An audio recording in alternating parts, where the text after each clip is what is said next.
안녕하세요. 여러분의 출근길 파트너 라디오 동서남북 김서영입니다. 경기도 연천에서 발견된 멧돼지 사체에서 또다시 아프리카 돼지열병 바이러스가 검출되며 방역 비상 상황이 이어지고 있습니다. 국방부와 환경부가 지난 15일부터 민통선 구간 내 멧돼지 출몰 지역에서 총기 포획을 시작했지만 다른 감염원에 대한 대책은 아직 없는 상황입니다. 뛰는 멧돼지에 나는 까마귀.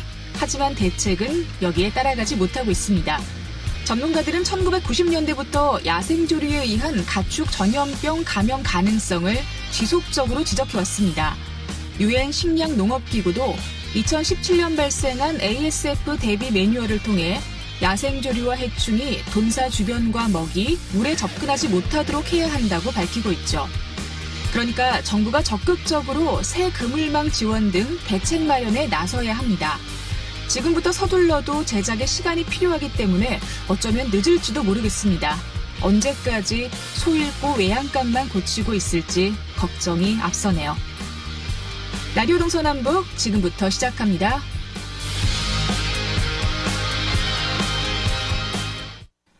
10월 17일 목요일 라디오 동서남북 오늘도 아침 신문으로 시작합니다. 강원일보 이하늘 기자와 전화로 연결합니다. 안녕하십니까? 네, 안녕하세요. 네, 오늘 첫 번째 소식 들어보겠습니다. 아프리카 돼지열병에 감염된 멧돼지 폐사체가 도내 민통선 인근에서 발견되고 있는데요. 그런데 참 뚜렷한 예방 방안이 나오지 않으면서 지자체에서는 우왕좌왕하고 있는 모습인 것 같아요. 어떤가요? 예, 맞습니다. 아프리카 돼지열병에 감염된 멧돼지 폐사체가 잇따라 발견이 되고 있는데 정부의 대책은 총체적인 난맥성을 보이고 있습니다. 감염 멧돼지의 이동을 막기 위한 차단망 설치도 늦어지고 있는 데다가 총기 사용 금지 지역에서는 포획 실패마저 나타나고 있어서 논란이 일고 있는데요. 최근 환경부는 접경 지역에서 아프리카 돼지열병에 감염된 멧돼지 폐사체가 지속적으로 발견되자 감염 돼지의 이동을 막는 차단망을 설치하기로 했습니다.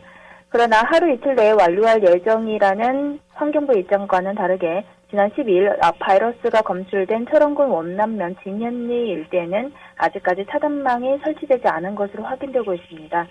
이런 와중에 지난 16일에도 철원군 원남면 민통선 일원에서는 아프리카 돼지열병에 걸린 멧돼지 폐사체가 또다시 발견되면서 울타리 설치 지연으로 강원도 지역의 돼지열병 감염 확산 우려가 높아지고 있습니다.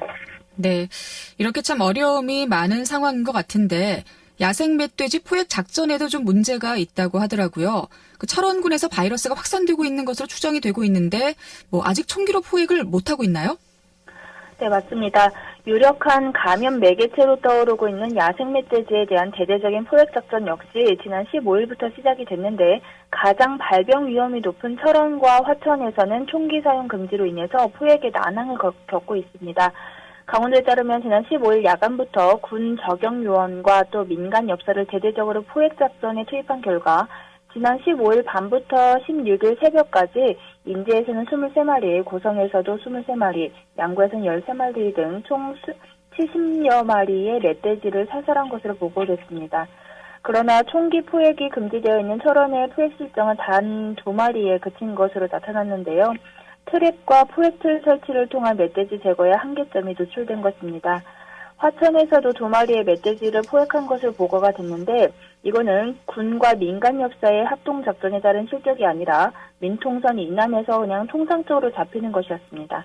네, 지금 강원도는 이런 문제 발생에 대해서 어떤 조치를 취하고 있는지도 궁금합니다. 네, 우선 강원도는 환경부에 철원과 화천에서도 총기 포획을 전면적으로 허용해달라고 강력하게 요구를 하고 있는데요. 아직 확답을 받지는 못한 상황입니다. 정부는 당초 멧돼지 포획을 위한 총기 사용을 금지했다가 수차례 확진이 발생하자 뒤늦게 일부 지역의 총기 사용을 허용을 했는데요.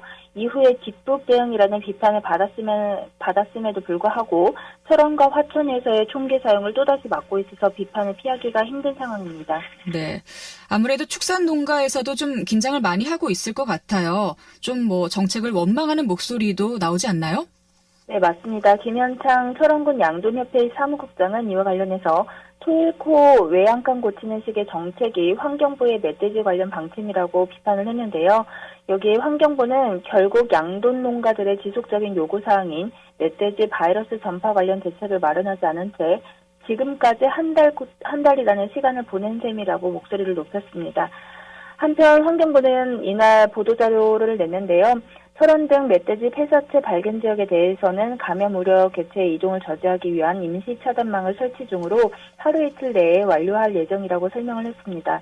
또 도로나 하천 등 현장의 지형 지물을 이용해서 설치 기간을 최대한 단축을 하겠다는 계획을 세웠는데요. 또 완충 지역에 대해서는 멧돼지의 행동권을 벗어나는 지역에 대해서 총기 포획을 허용하는 것에 대해 관계기관과 전문가와 검토하고 있다고 밝혔습니다. 네, 좀 빠른 대응이 필요할 것 같습니다. 이 검토도 좀 빨리빨리 끝났으면 좋겠네요. 자, 다음 소식입니다. 강원도가 강원 상품권을 모바일로 사용할 수 있도록 하겠다라고 했었는데 진행이 잘 되고 있나요? 일단 최근에 강원도는 비경제적 비효율적이라는 비판을 받아온 강원 상품권의 유통 활성화를 목적으로 강원 상품권 발행 및 운용 조례 일부 개정 조례안을 상정했었는데요. 이것을 두고 강원도의회 경제건설위원회는 지난 16일 열린 제2차 회의에서 해당 개정 조례안을 심의한 결과 계류하기로 결정했습니다. 강원 상품권 모바일 서비스 도입에 제동이 걸린 건데요. 이날 경건위는 지난 3년 동안 강원 상품권 발행과 유통 사업의 면밀한 성과 분석 자료를 요구하면서 사업의 타당성을 검토한 이후에 다시 재심의하기로 의견을 모았습니다. 네. 강원도가 모바일 서비스로 강원 상품권을 이렇게 제공을 하면서 다시 강원 상품권을 되살릴 수 있는 회심의 카드를 꺼내든 걸로 보였는데 그 조례안에는 정확하게 어떤 내용이 담겨 있나요? 우선 강원도가 개정하려고 했던 이 개정안에는요. 강원 상품권의 유통 활성화를 목적으로 모바일로 상품권을 발행할 수 있는 근거가 담겨 있습니다. 또 상품권으로 각종 시포상금이나 도정시책으로 지원하는 복지수당 등의 전부 또는 일부를 지급할 수 있다라는 조항도 신설되어 있었는데요. 하지만 도의원들은 오히려 종이 상품권 활용도도 떨어지는데 원인 분석도 없이 모바일로 방식을 변경한다고 해서 활성화가 될 수 있겠느냐라는 비판의 목소리를 높였습니다. 특히 자유한국당 소속의 신영재 의원은 종이 상품권 사용에 대한 불편함을 모바일로 채워보겠다는 의도인데 성과 분석을 한 이후에 진행해도 늦지 않다면서 이 서비스 도입에 반대를 했습니다. 또 더불어민주당의 원태경 의원은 강원 상품권이 시행된 지 3년째이고 담당 국장이 3명 바뀌는 동안 성과 분석을 진행해야 한다는 의견을 계속해서 냈는데 여전히 안 되고 있다면서 조속히 진행해 줄 것을 촉구했습니다. 이와 관련해서 노명우 경제진흥국장은 빠른 시일 내에 성과 분석을 할 수 있도록 준비하겠다고 답을 남겼습니다. 네. 자, 오늘 아침 신문 여기서 마치도록 하겠습니다. 강원일보 이하늘 기자와 함께했습니다. 고맙습니다. 네, 감사합니다.